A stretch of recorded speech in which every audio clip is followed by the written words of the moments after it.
সোমবার মানবতা বিরোধী অপরাধে মৃত্যুদণ্ড দেওয়া হয়েছে বাংলাদেশের সাবেক প্রধানমন্ত্রী শেখ হাসিনা এবং স্বরাষ্ট্রমন্ত্রী আসাদুজ্জামান খান কামালকে। রাজসাক্ষী হিসেবে সাক্ষ্য দিয়ে গুরুদণ্ড থেকে পার পেয়েছেন সাবেক আইজিপি চৌধুরী আব্দুল্লাল মামুন, পেয়েছেন 5 বছরের কারাদণ্ড। স্বাভাবিকভাবেই এই রায়কে ঐতিহাসিক বলে দাবি করছে দেশের অন্তর্বর্তী সরকার ও সরকার সমর্থকেরা। অন্যদিকে শেখ হাসিনা ও তার দল আওয়ামী লীগ বলছে এই রায় আগে থেকেই ঠিক করা। তাদের অভিযোগ এই রায় একটি নিয়ন্ত্রিত প্রহসন। তবে অন্তর্বর্তী সরকারের কোনো সমর্থক বলে পরিচিত এমন অনেকে মনে করছেন অভিযুক্তের অনুপস্থিতিতে বিচার ও মৃত্যুদণ্ডের মতো কঠিন শাস্তি এই বিচারের জন্য এমন কিছু কৌশলগত ভুল যা আন্তর্জাতিক অপরাধ ট্রাইব্যুনালের ন্যায্যতা এবং গ্রহণযোগ্যতা নিয়ে অনেক প্রশ্ন তুলবে।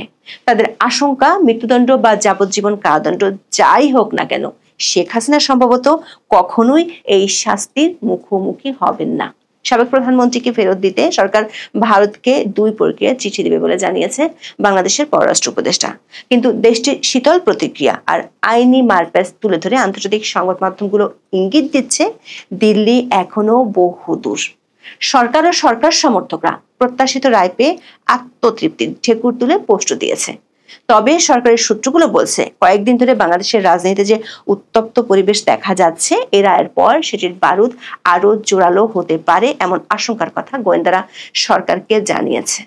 বিস্তারিত জানতে চলুন যাওয়া যাক বিশ্লেষণে।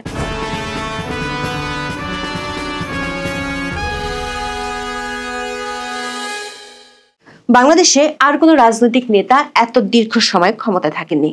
বাংলাদেশে আর কোনো রাষ্ট্র বা সরকার প্রধানের মাথার উপর ঝোলেনি মৃত্যুদণ্ডের খাড়া। বাবার উত্তরাধিকারী হিসেবে শেখ হাসিনা উঠে এসেছিলেন শীর্ষ রাজনৈতিক দলের শীর্ষ পদে। স্বৈরাচার বিরোধী আন্দোলনের জনপ্রিয়তাকে সঙ্গী করে একসময় পৌঁছান ক্ষমতার চূড়ায়। টানা 15.5 বছর দেশ শাসনের পর 24শে জুলাই আন্দোলনে ক্ষমতা হারিয়ে তিনি চলে যান ভারতে। তারপর থেকে বাংলাদেশে এখন পর্যন্ত শেখ হাসিনার বিরুদ্ধে 586টি মামলা হয়েছে। সোমবার শেখ হাসিনার বিরুদ্ধে একটি মামলার রায় ঘোষণা করেছে বাংলাদেশের আন্তর্জাতিক অপরাধ ট্রাইব্যুনাল। জুলাই আন্দোলনের সময় মানবতা বিরোধী অপরাধের মামলায় 3টি অভিযোগে শেখ হাসিনাকে দোষী সাব্যস্ত করে 17 নভেম্বর রায় ঘোষণা করা হয়। সাবেক স্বরাষ্ট্রমন্ত্রী আসাদুজ্জামান খান কামালও পেয়েছেন একই দণ্ড। আর রাজসাক্ষী হওয়ায় সাবেক আইজিপি চৌধুরী আব্দুল্লাল মামুনকে 5 বছরের সাজা দেওয়া হয়। 3 জনের মধ্যে কেবল আব্দুল্লাল মামুন আছেন কারাগারে। সাবেক প্রধানমন্ত্রী শেখ হাসিনা এবং সাবেক স্বরাষ্ট্রমন্ত্রী আসাদুজ্জামান খান কামাল আছেন ভারতে। পলাতক থাকায় তারা রায়ের বিরুদ্ধে আপিলের সুযোগ পাচ্ছেন না বলে জানিয়েছে ট্রাইব্যুনালের আইনজীবী। মামলায় শেখ হাসিনা সহ 3 আসামির বিরুদ্ধে মোট 5টি অভিযোগ আনা হয়। সেগুলো হলো উস্কানিমূলক বক্তব্য দেয়া, প্রাণঘাতী অস্ত্র ব্যবহার করে আন্দোলনকারীদের নির্মূলের নির্দেশ, রংপুরে আবু সাইদকে গুলি করে হত্যা, ঢাকার চানখারপুলে আন্দোলনরত 6 জনকে গুলি করে হত্যা এবং আশুলিয়ার 6 জনকে পুড়িয়ে হত্যা করা। বিচারপতি গোলাম মর্তুজা মজুমদার সহ 3 সদস্যের আন্তর্জাতিক অপরাধ ট্রাইব্যুনাল 1 সব অভিযোগের প্রমাণ পাওয়ার কথা জানায়। রায় ঘোষণার পর সরকার ও সরকার সমর্থকরা বেশ সন্তুষ্টির কথা জানিয়েছে। Crimes against humanity Bangladesh ousted PM Sheikh Hasina sentenced to death he চ্যাকওয়েজ ফ্রম ভার্ডিক্ট শিরোনামের প্রতিবেদনে শেখ হাসিনা একটি বিবৃতি প্রকাশ করেছে টাইমস অফ ইন্ডিয়া। রিপোর্টটিতে শেখ হাসিনার উদ্ধৃতিতে লেখা হয়েছে একটি সাজানো ট্রাইব্যুনাল তার বিরুদ্ধে রায় দিয়েছে যা প্রতিষ্ঠা ও পরিচালনা করছে অনির্বাচিত ও গণতান্ত্রিক ম্যান্ডেটহীন সরকার। দর্শক, শেখ হাসিনার বিরুদ্ধে রায় ঘোষণার পর আদালত কক্ষে দেখা যায় নজিরবিহীন দৃশ্য। প্রথম আলোর প্রতিবেদনে বলা হয় বিচারক মৃত্যুদণ্ডের রায় ঘোষণা করতেই এজলাসে উপস্থিত অনেকেই হাততালি দিয়ে উচ্ছ্বাস প্রকাশ করেন। তড়িঘড়ি করে ডায়াসে ছুটে আসেন অ্যাটর্নি জেনারেল মোহাম্মদ আসাদুজ্জামান। সবাইকে ট্রাইব্যুনালের সুষ্ঠু পরিবেশ বজায় রাখার অনুরোধ করেন। এমন দৃশ্যে পরিষ্কার হয়েছে আদালত কক্ষে বিবাদী পক্ষের কোনো উপস্থিতি ছিল না। দেশ বিদেশের বহু মিডিয়ায় সরাসরি সম্প্রচারের সময় এমন ঘটনা বিতর্কের জন্ম দিয়েছে। অনেক পর্যবেক্ষকদের আশঙ্কা এমন দৃশ্য একতরফা বিচারের অভিযোগকে শক্তিশালী করতে পারে। শুরু থেকে আইসিজেতে বিচারের প্রক্রিয়া নিয়ে গুরুতর কিছু প্রশ্ন উঠেছে। আইনের সংশোধন যে প্রক্রিয়া হয়েছে তা নিয়ে রয়েছে বিতর্ক।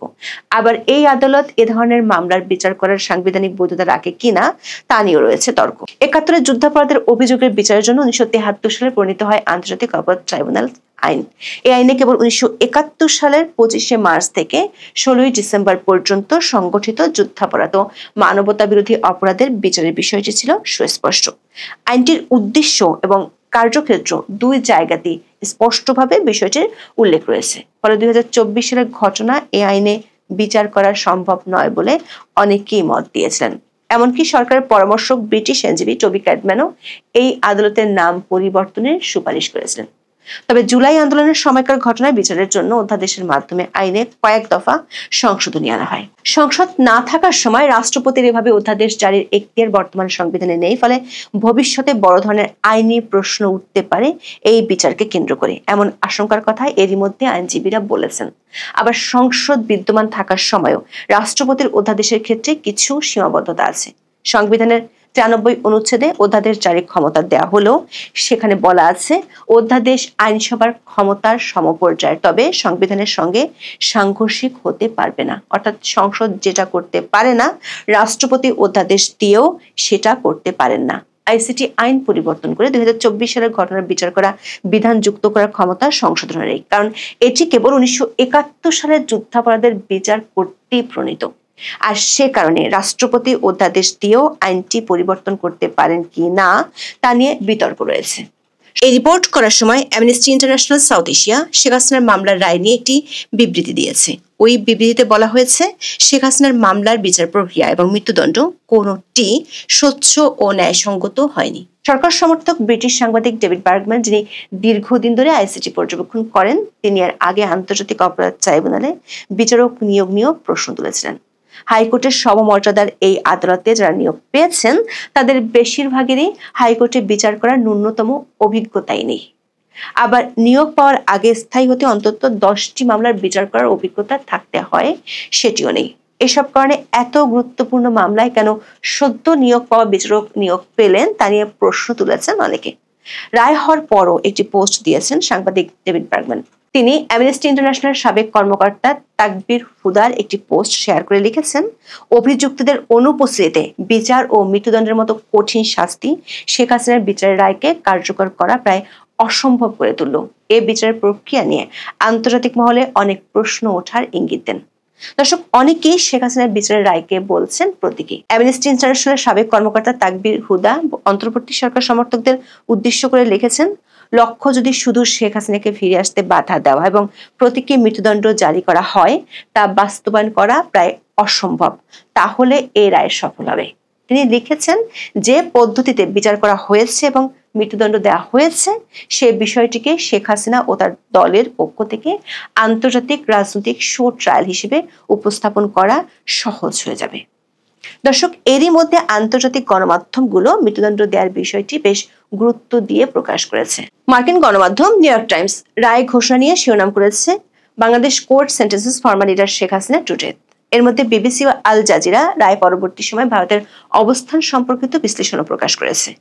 এসব বিশ্লেষণে বলা হয়েছে, ভারত থেকে ফিরিয়ে এনে দণ্ড কার্যকর করার কোনো সুযোগ আপাতত দেখা যাচ্ছে না। এর আগে সরকারের বিভিন্ন পক্ষ থেকে